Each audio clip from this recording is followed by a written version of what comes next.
The thing is کہ کیا کہتے ہیں، جب دیکھتا ہوں تو بابا کا اس کے اندر میسج ہوتا ہے، ایک پکچر کھولتا ہوں تو وہ ہے دا ہولی قرآن. یس، بابا جو ہے وہ ہولی قرآن مجھے روزانہ پڑھ کے ایک تصویر بھیجتا ہے، اینڈ آئی میک شیور کہ I share that picture on my status, بھلے وہ دبئی کے نمبر پہ ہو یا یو کے نمبر پہ، جہاں بھی بھیجتا ہے وہ میں کر دیتا ہوں. بٹ اس میں سب سے زیادہ خوشی کیوں ہے، مجھے خوشی کیوں ہے؟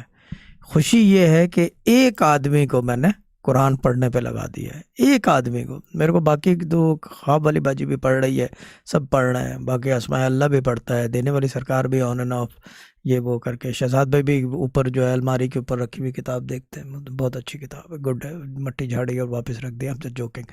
But the thing is that کہ بابا کا واقعی مجھے جو ہے خوشی ہوتی ہے اس میں، یعنی کہ we have all achieved some thing.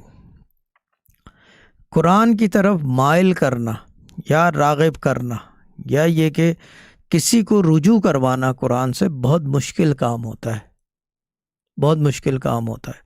خاص طور پہ اگر آپ مسلمان ہو، آلریڈی کلمہ گو ہو، پھر بڑا مشکل ہوتا ہے. اگر باہر کا آدمی ہو، وہ بیریئر بریک کر کے آتا ہے، it's very simple and easy.